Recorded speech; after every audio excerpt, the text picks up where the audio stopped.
Om Sahana Vavatu Sahana Bhunaktu Sahaviryam Karavavahai Tejasvinavadhitamastama Vidvishavahai. Om Shanti Shanti Shanti Apyayantu mamangani Vakpranashchakshusrotramatho balamindriyani cha sarvani Sarvam Brahma Upanishadam Maham Brahma Nirakuryam Mama Brahma Nirakarot Anirakaranamastva Nirakaranam Me Astu Tadatmaniniratya Upanishadsu Dharma Ste Mayi Santu Te Mayi Santu Om Shanti Shanti Shanti. Apurvata means the uniqueness of the material. Uniqueness means what? That which is unique is not found everywhere. But here, that which is unique is the knowledge which is not found anywhere other than this Upanishad or other than Upanishad, because every Upanishad has Apurvata. And this also has Apurvata. We'll see what the specific feature Apurvata it is in this Upanishad. But before that, we have to get an idea that this Apurvata is not found anywhere. Anadhigata. Another definition of Apurvata is Anadhigatam. Anadhigatam, Adhigatam, found, gained, Anadhigatam, not gained anywhere. Nowhere is it adhigata, anadhigata. So you want to sit here, you can come. Yeah. So nowhere else, we should say. Because if it is found nowhere, how will I know if it's not found at all? It is found only in the Upanishads. Anadhigatam. Okay, it is found all right, but what is it? If it is something which is of no relevance to me, like, for example, one example of that which is found in the first portion of the Veda is a description of crows in heaven. Okay. Crows in heaven are white. So what? Big deal. Crows in heaven have teeth. As they say, meh, Yeah. It's a new expression, M-E-H, meh. It's not doing anything for me. Let the crows have teeth. Let the crows not have teeth. Let there be white crows, rainbow-colored crows, yellow crows, green crows. What is it to do with me? It is anadhikata, all right. Only when I study the first portion of the Veda, I understand that there are crows and that are white in color, but it has no particular relevance to me. Right? So anadhigata, it should be arthavat, means it should make some meaning. It should have some meaning for me. Arthavat it should be, and then or phalavat it should be, should be phalavat, it should be arthavat, it should have some meaning for me, it should be meaningful, and it should give some fruit, meaning change my life in some way. Otherwise, why will I have it? What's the use of knowing? Does knowing that the crow is white, is it going to change my life? Not at all. Or any other trivia. So much. The the internet is full of meaningless, useless trivia. And people just fight over this. Before, just few years back, there was one dress. Okay. Is this blue or is this some other color? Yeah. Big fight over this, and it went viral and it kept trending. Is this blue or is this yellow? Something, some dress which was there. Who cares what color it is? So anadhigata arthavat phala bodhakam, it should give me something that is meaningful to my life, and gaining that meaning, my life should change completely. That is the definition of apurvata. That is the definition of apurvata, which is a linga of any Upanishad. One of the most important Shad lingas. So, therefore, what is this apurvata? Knowing that I cannot find this anywhere except in the pages of the Upanishad. It is so unique that it's not available anywhere. Meaning, we have to also extend the meaning to say that it is not available as an object of experience, not available. Whether it is spiritual experience, samadhi, and some kind of trance, whatever it is, or whether it is laukika experience, bungee cord jumping, chocolate cake experience, river rafting experience, sitting in the ashram experience, whatever it is, whether it's a spiritual experience or gulab jamun experience, this is not an object of experience. This I have to know. Why? Because it's the experiences that have brought me here. Why? The experiences keep leaving me wanting. So, therefore, from a mumukshu, a seeker of freedom, what do I have to become? Jignasu, a seeker of knowledge. This is a very big graduation. And only when the word apurvata, anadhigatatvam is properly understood can this graduation happen.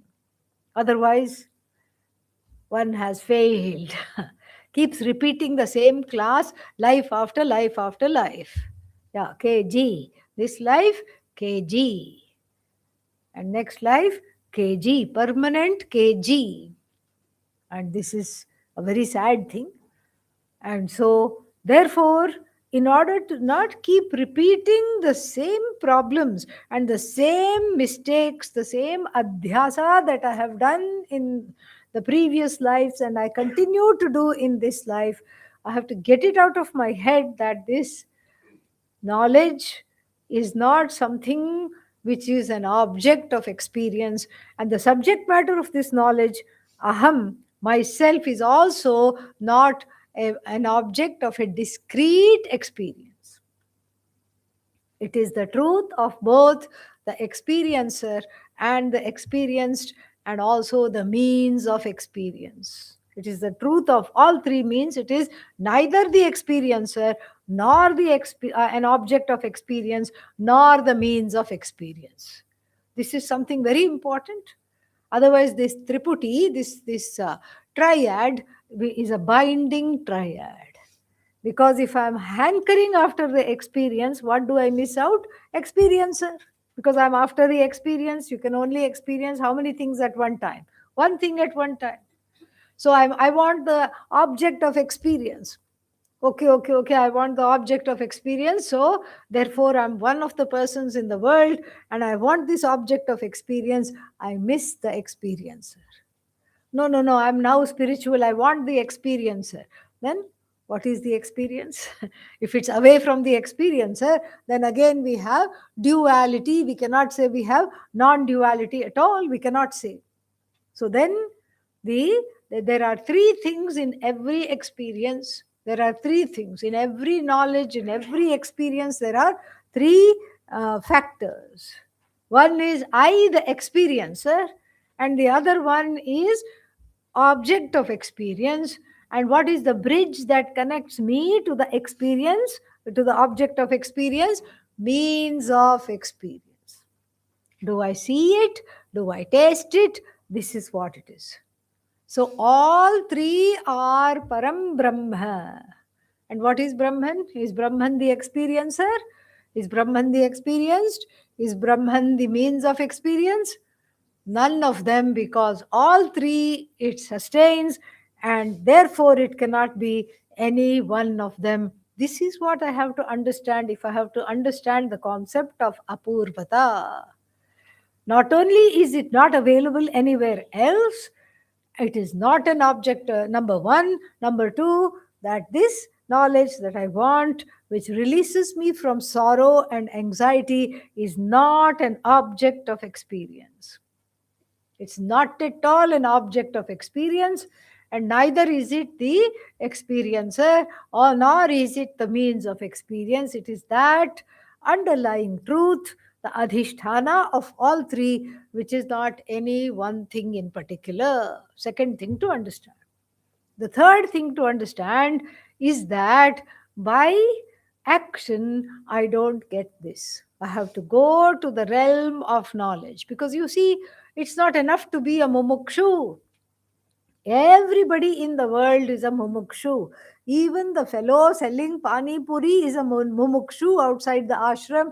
And what to talk of his customers, they are all mumukshus. Then what's the difference between them and me?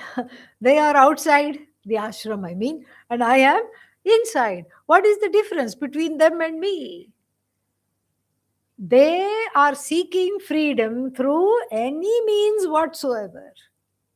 They are seeking freedom through hoarding experiences, having more and more experiences in order to get at something infinite, which is always and ever elusive to them, which they do not get, and keep falling flat. And therefore, what is happening to them? They keep looking again and again. One experience disappoints them, one action and the result of action disappoints them, they go for something else. Another one disappoints them, they go for something else, etc., etc., etc. Endless it is. One life gone, another life gone. But here I have understood a very important link. And what is the link? Karma and knowledge have nothing to do with one another. That's the link between myself and Jignasutvam. So if I have to graduate from mumukshu to jignasu, what do I have to do?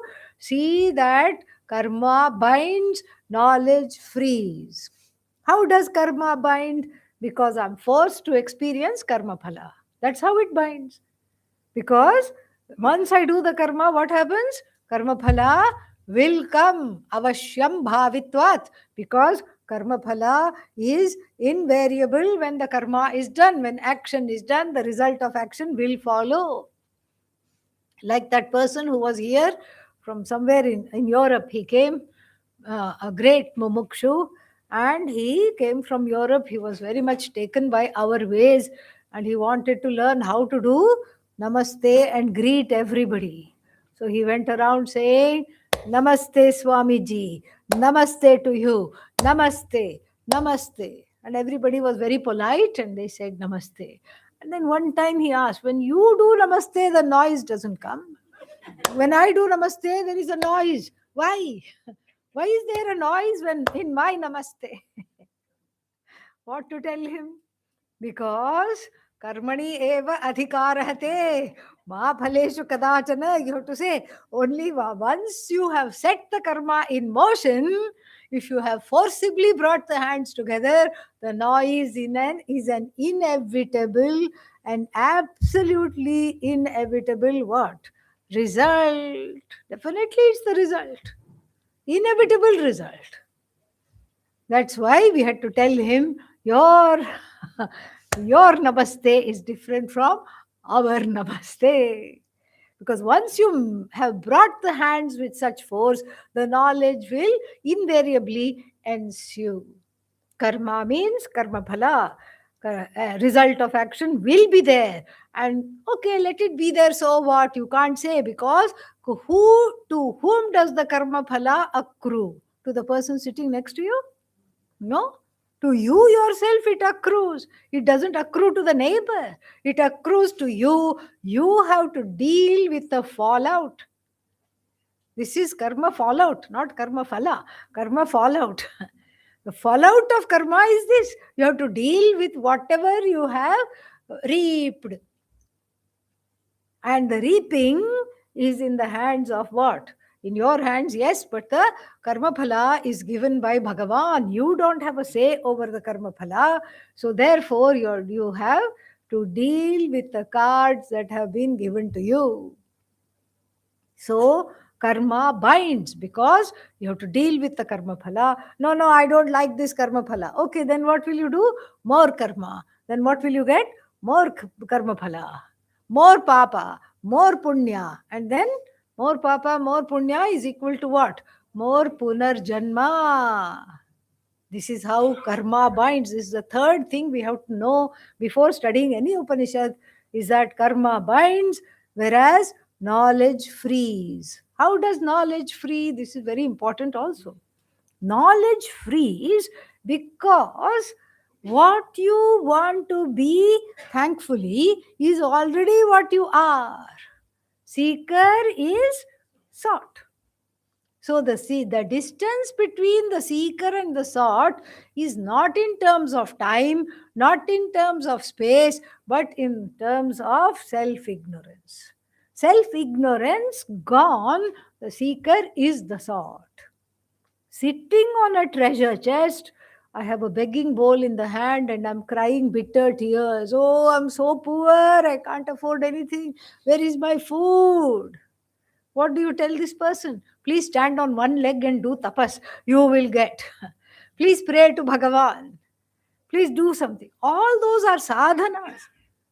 Sadhanas, indirect sadhanas for what is called moksha, the freedom from being a wanting, lacking person. That is the definition of moksha.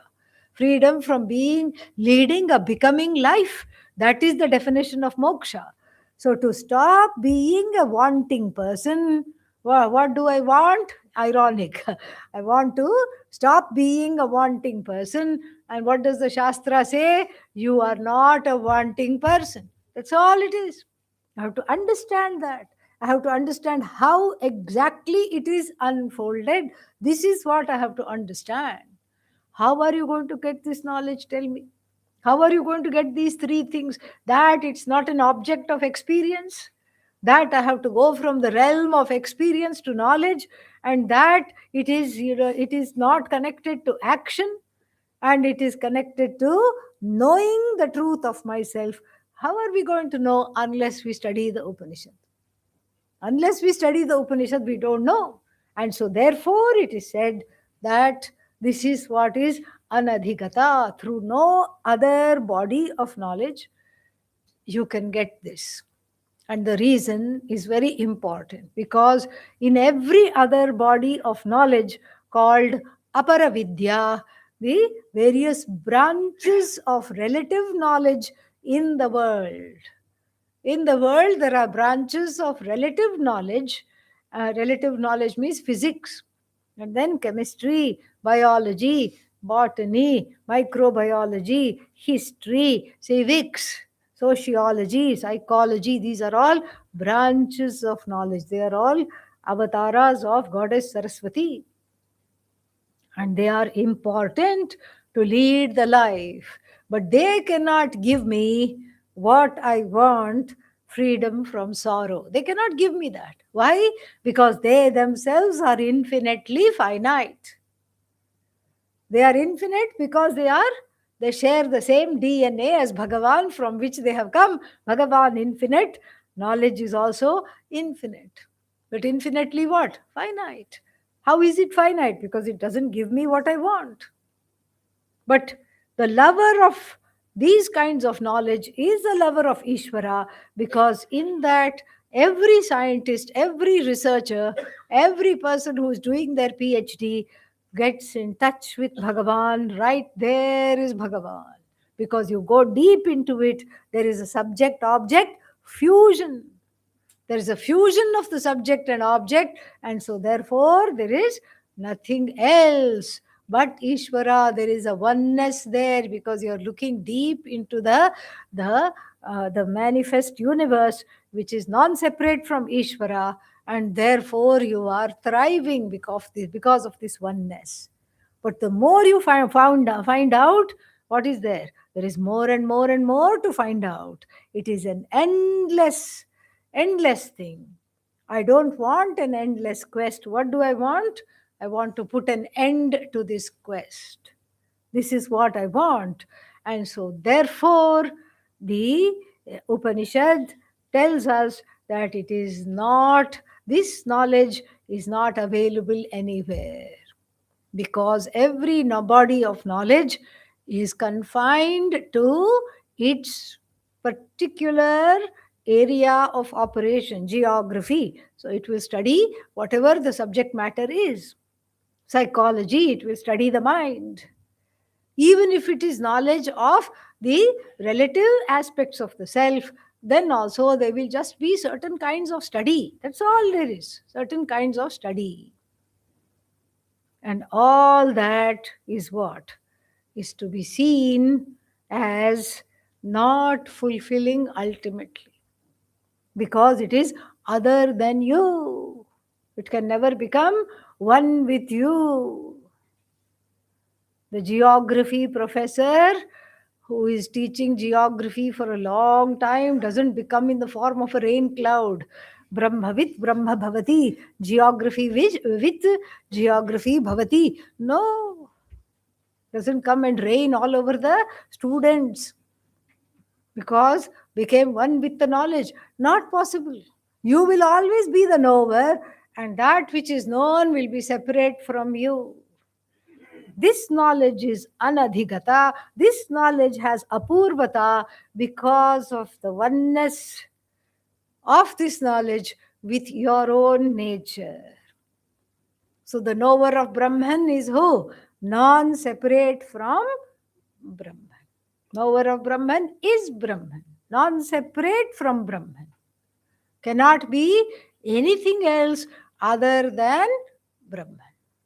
And so therefore, we have to see this as apurvata, anadhigata, arthavat, phalabodhakam. But I have so many ways of knowing this. Why do I have to go to the Upanishad? Why not look at Atma directly? All I need is a mirror. I can look at the Atma. What are we looking at?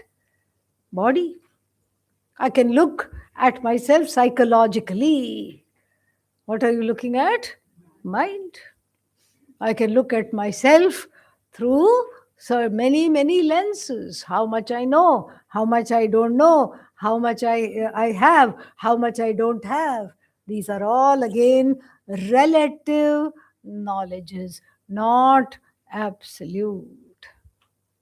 And so therefore what I want is absolute knowledge that gives absolute freedom from this samsara. How does it give freedom from samsara? By disappearing the samsara itself. Samsara is some sorrow. By disappearing the samsara, it gives total freedom from samsara.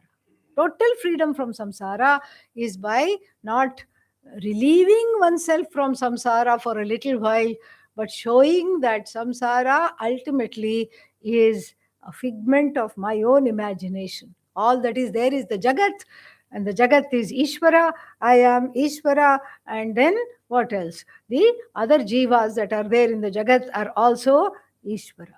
This is the message. And so for that, none of the means of knowledge that I have will work. Why?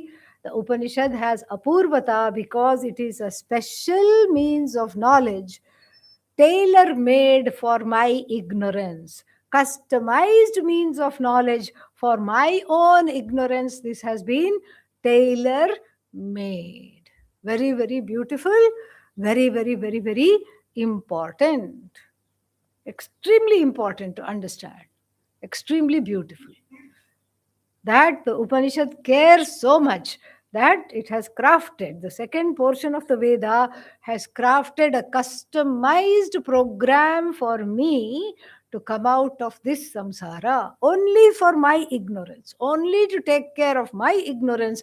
The Upanishad exists, its sole purpose is that.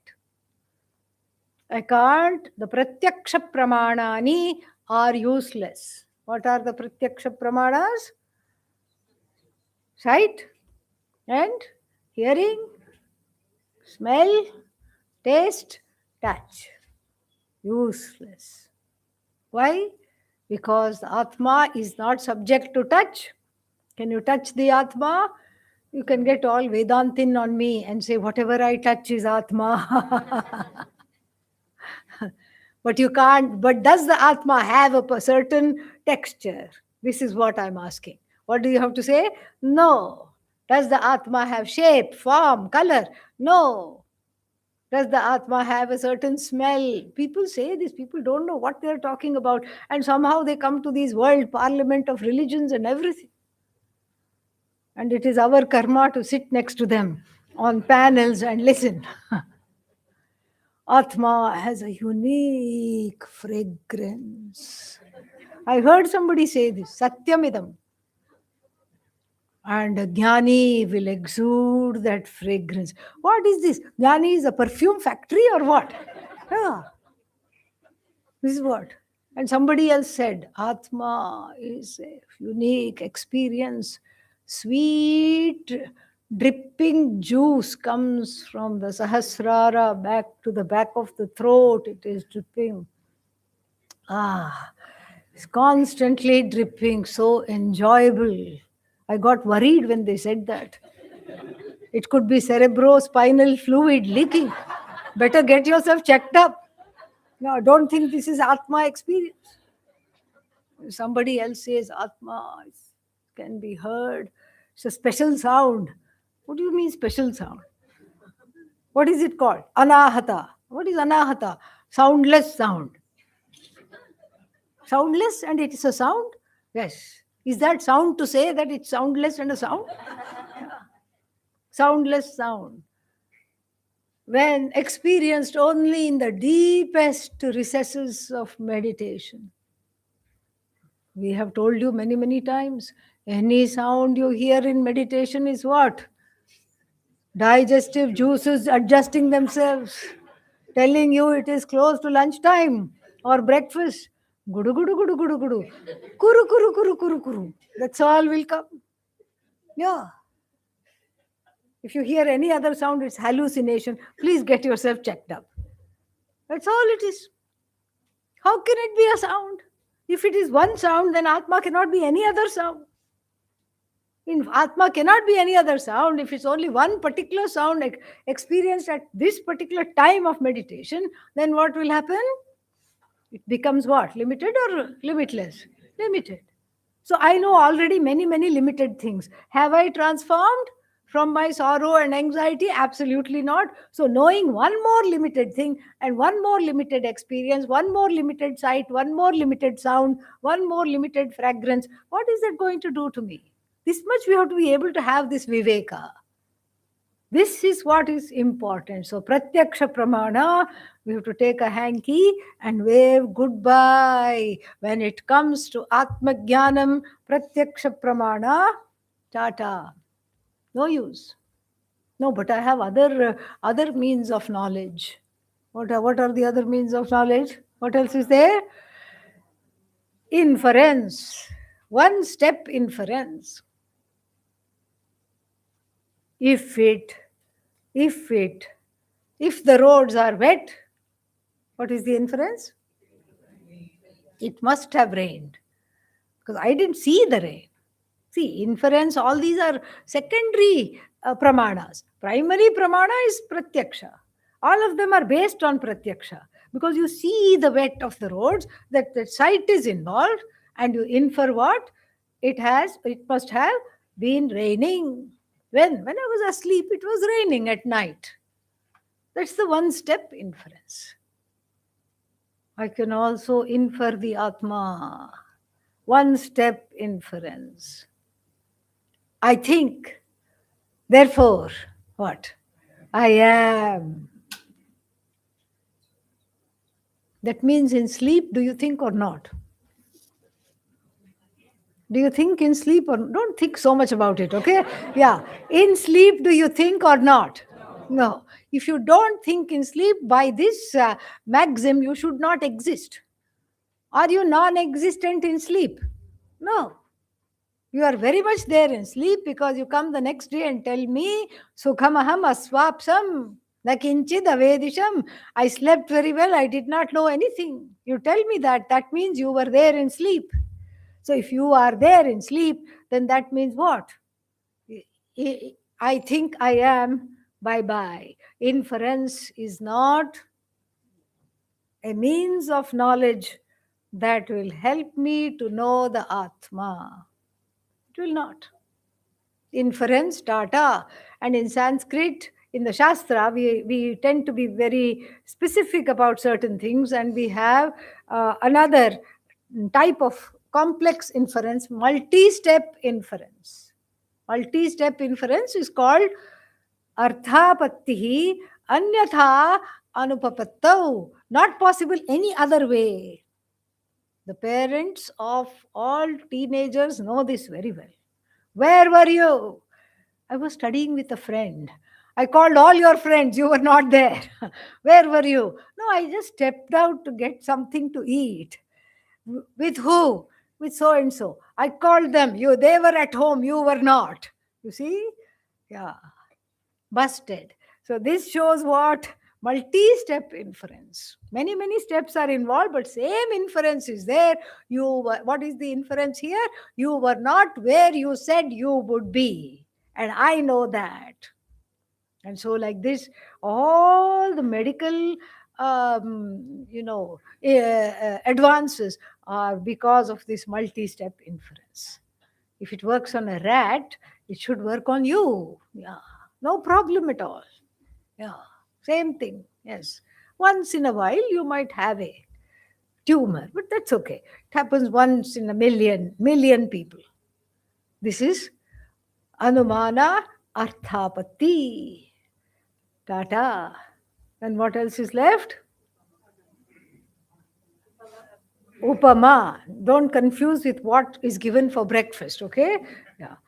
Upama, similarity. Comparison is a means of knowledge. Comparison is the means of knowledge because some features are similar, and by showing the similar features, you can recognize that object even if you don't know it when you encounter it. You can recognize that. Like you can say, the valley of flowers is like this garden, but a little wilder and at a height with different riot of colors. So you know what your home garden with wild flowers looks like, and then you know how the valley of flowers will also look like. You will recognize it. Upama. And then what else do we have? Anupalabdhi. Is there a lemon in the palm of my hand? Lemon? This is not a Vedanta example. Now it is. Lemon. Is there a lemon in the palm of my hand? No. Why? Because it is here, you can't say. Because I see your hand and I have lemon vritti in my head now that you have said lemon, and then the two are not going together. In the place where you say there is no lemon. So, for this anupalabdhi, to translate it in English, it's the cognition of absence.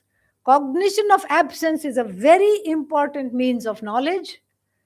That's why you're always looking for your keys. Where are my keys? This is cognition of absence. I swear it, I had put it here. It is not here. It's not in my hand. Where is it? Already at the door, hanging. So This is cognition of absence, which has to answer two questions. The two, in order to operationalize this, in order to use this means of knowledge, two questions must be answered. What is absent? And then, where is it absent from? Now, which of these shall we use for knowing the Atma? We have already bid Pratyaksha bye bye.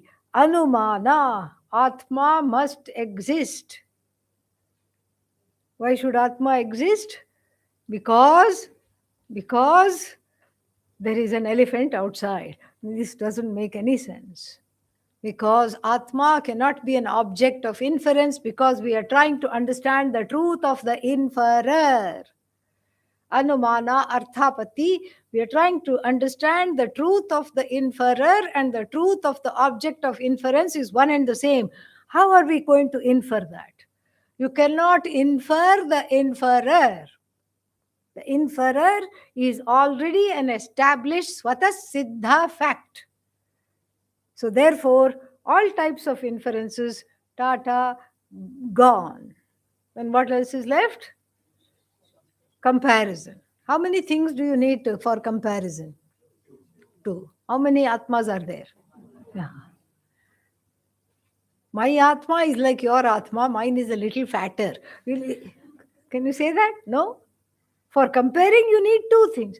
No, that's okay. We'll compare Atma to Anatma, not Atma. How can you compare two orders of reality which are completely different from one another?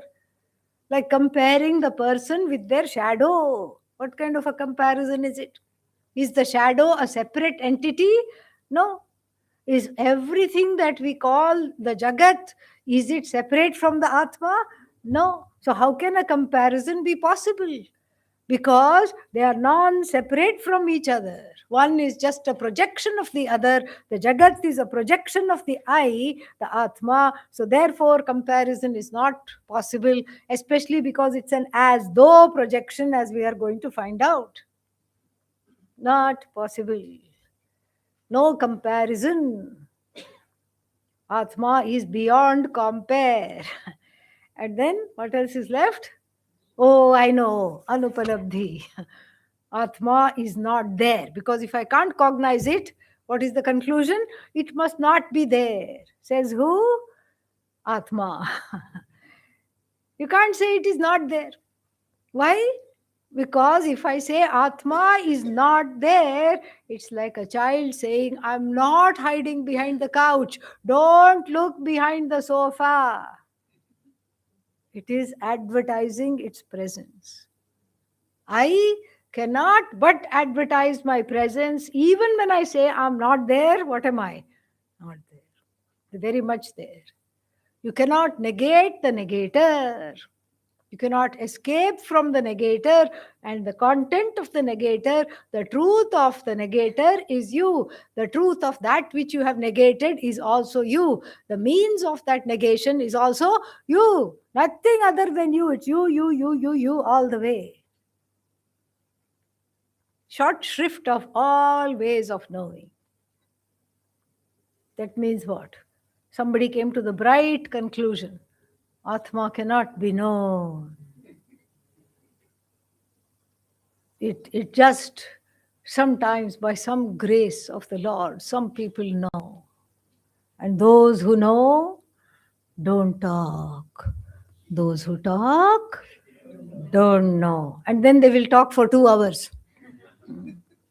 Right here in this hall, I've had that experience with a guest speaker that Puruṣo Swamiji invited. So, therefore, all this scramble to catch, kill, conquer, this is what the Prakrita Buddhaya do. Prakrita Buddhi means like beasts, what you see on the road, dogs, cats, so many other wild animals.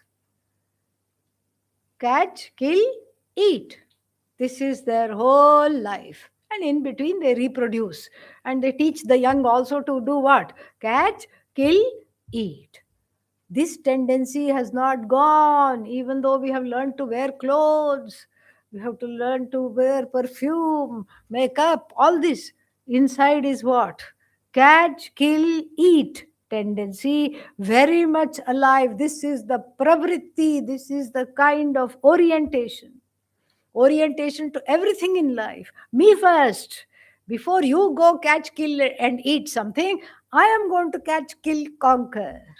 What did this Caesar say? He said something.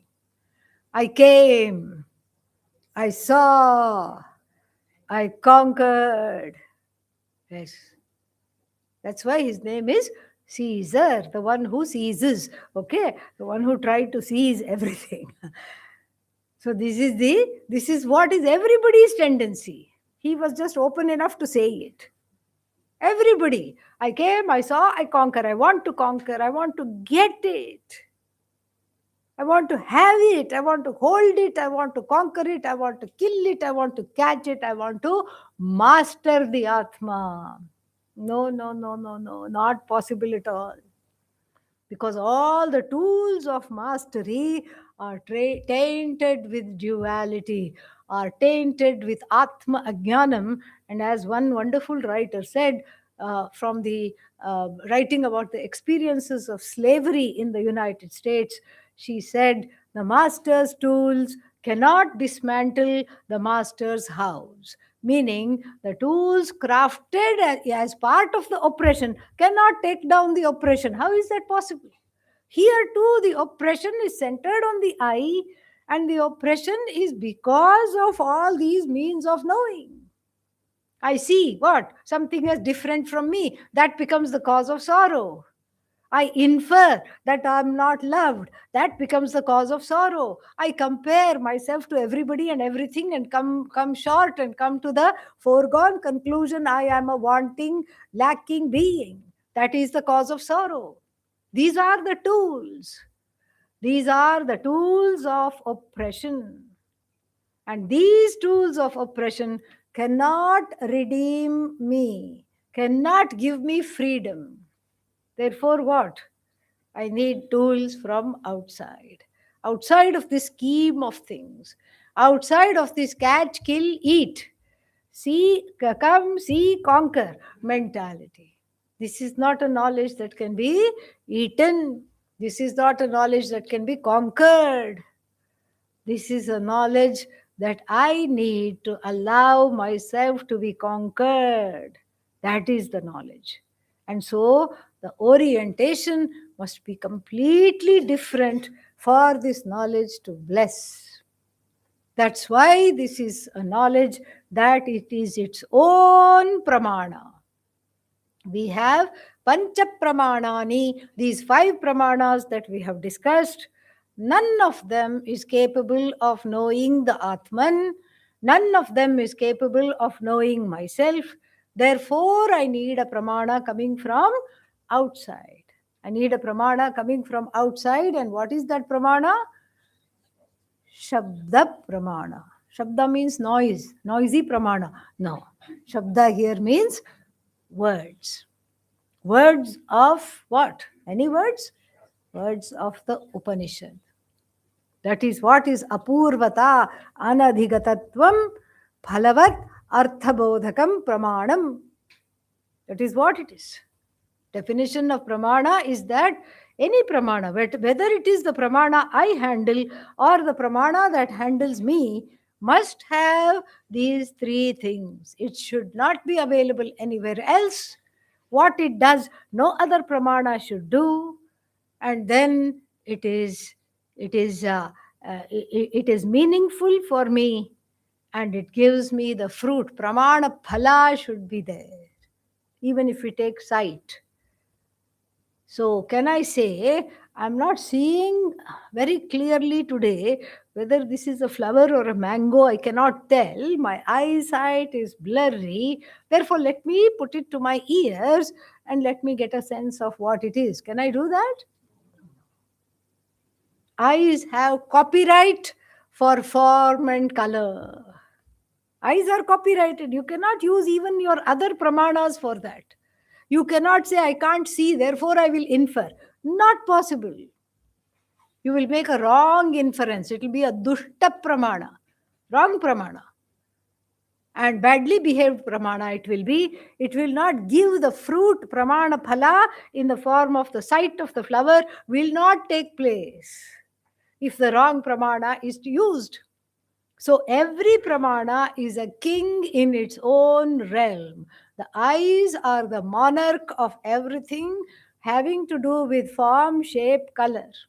No other thing can do it. Ears, what is the kingdom of the ears? All sounds, forms of sounds. The kingdom of the nose, all things that have smell, picks up the smell. Like this, every pramana is a king in its own realm, and no other pramana can displace it, no other pramana can falsify it, no other pramana can do a one-upmanship on it. And the Upanishad, the words of the Shastra, both first portion and the last portion of the Veda, are pramana in their own right. The words are the pramana. That is why it is called Shastra Pramana, Shabda Pramana. And then it cannot displace. So a correct pramana must not displace what I know through other means, must not contradict that, but yet should give me something that I cannot know in any other way. The eyes do not fight with the ears. The hearing does not fight with the sense of smell. They are all in their own places rajas. They cannot be transferred, displaced, and they will not contradict one another. One more thing to know about pramana is that the pramana phala comes from making use of the pramana. This is the final thing about pramana we should know. Pramana phalam, meaning sight, correct? So sight is the sight of flower is the pramana phalam. Phalam means what? When I open my eyes with the view to seeing this flower, the sight of the flower is the fruit of this pramana, is the result of this pramana. So therefore, how should the sight take place? If I keep my eyes closed and say, please, oh God, let me see the flower, will it happen? No, it will not happen. Like the story that is told of a person who was blind since birth, was not able to see. Some great, for like 20, 30 years, she lived like that, and some great innovations were there.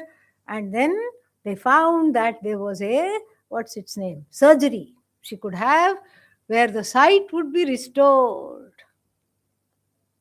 Money was collected through various NGOs, and she was sent abroad to have this surgery.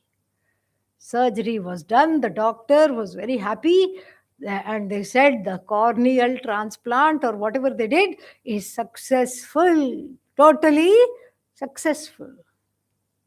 And then for 2-3 days they had to keep the patti. What is patti? Blindfold on the eyes. They had to keep that so that the eyes would heal. Then came the fabulous day of finally opening the blindfold.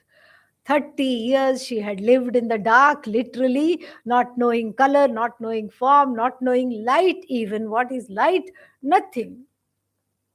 Then finally, the doctor cut open the blindfold, released her from the blindfold, put some drops in the eyes, in the closed eyes, and said, please open your eyes. Opened the window of the hospital room, said, please open your eyes. What if I'm disappointed and I can't see? There is no reason why you can't see. Please open your eyes. No, I don't want to be disappointed. Therefore, I will not open my eyes. And then, finally, what? The nurse was called Her hands were kept behind her back. The nurse held the hands, and the doctor physically opened the eyes for her. Ah, oh, ah, oh, look at that. What's that? What's that? What's that? Wonder. The proof of the pramana is in its operation. That is the proof. And what does the Shastra say? As sure as the product of your eyes, as they see, as sure as the sound and the ears are connected, this pramana in the form of words is the correct pramana for spiriting away Atma ignorance and for freeing you from the bondage of what? Sorrow, pain, etc. The notion that I am bound to free you, this is the correct pramana. Vedanta teachers say this till the cows come home many, many, many times, and many, many lifetimes of many, many cows come home to many, many homes. Still, this is not understood. This one thing, understanding this one thing, as the Shastra will tell, is makes or breaks one's moksha. This is it. This really is it. Because if the correct pramana is there, knowledge has to take place. And knowledge is pramana janya.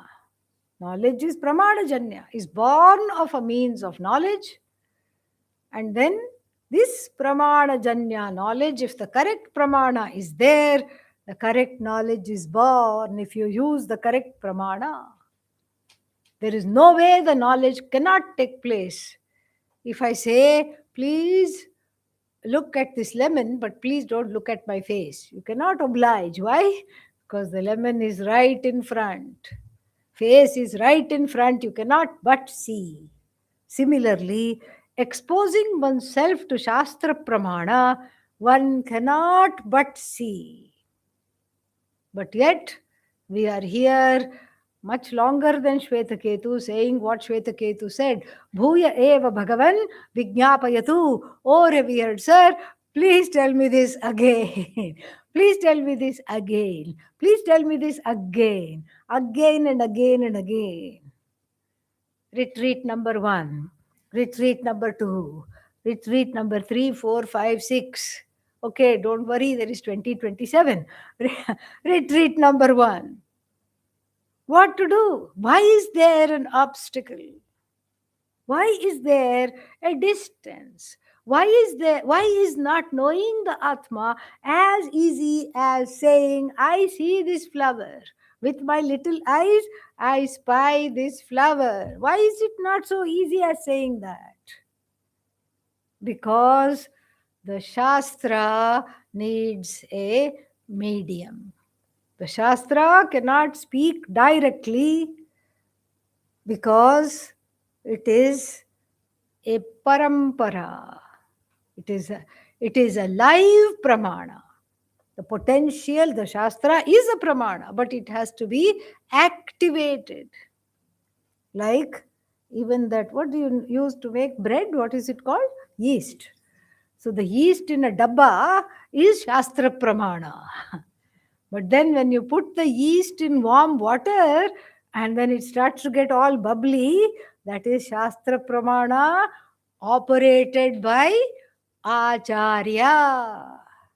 Ācāryavān, Puruṣo, Veda. Then the knowledge is certain, because this is a very daring statement made by the Chandogya Upanishad, section 14. What does it say? The person who has a teacher knows.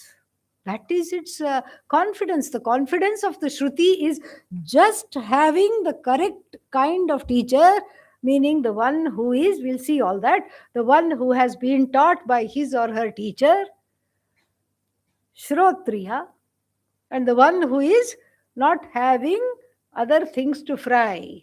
At the same time as this, the one whose commitment is to Brahman, Brahmanishtha means there is not much difference from the teaching and the way the person is leading their lives. There is a kind of a synergy between what is taught and how the person lives. There cannot be a huge gap. But then, faced with this kind of a teacher, if the Acharya is like that, then the pramana will become a live, dynamic pramana. Otherwise, we talked about branches of knowledge called Aparavidya. What are they? Geography, psychology, what else? Civics, and then microbiology, etc. To that, sage Angiras adds Rigvedah, Yajurvedah, Samavedah, Atharvavedah. All these are what? Relative branches of knowledge. What? What do you mean? I thought Rig Veda means what? It has Aitareya Upanishad. It should free me. How can you say it's not an absolute knowledge? It is relative. Because it is just a heap of words. Shabda Rashihi. And that Shabda has to be sauteed over a low flame, simmered. Add some garam masala, add some seasoning. And that is the work of the Guru Parampara. That Parampara which started with Bhagavan. With Bhagavan it started Sadashiva Samarambham. And where Shankara, Adi Shankara is a bright comet, like a light that has streaked through the sky, and because of whom the whole parampara has been revitalized and enriched to this day. And up till my teacher, Asmad Acharya Paryantam, what do? One day I worship the entire lineage of Guru. And that lineage is worshipped because it's the only body of knowledge where the Shishya becomes a Guru. Shishya also knows what the Guru knows. Shishya becomes non-separate from Guru. Guru non-separate from God. Shishya also says, I am non-separate from Ishvara. This is the only knowledge. All other knowledges, there is something wanting, something lacking. This is the only knowledge where there is Purnata. And this kind of a knowledge, how should I greet it? That is the question. It is easy to have confidence in the pramana. Why? Because that pramana, I am the handler, I am the catcher, I am the killer, I am the conqueror, I am the eater. Here what I have to do? I have to allow the pramana coming from outside to work through me. That is why Ishvara allergy. That is why Guru allergy. What to do now? Better say the closing prayer. We'll see tomorrow. Om Purnamadav Purnamidam Purnat Purnamudachyate Purnasya Purnamadaya Purnamevavashishyate. Om Shanti Shanti Shanti. Harihi Om Shri Gurubhyo Namaha. Harihi Om. That's it. There will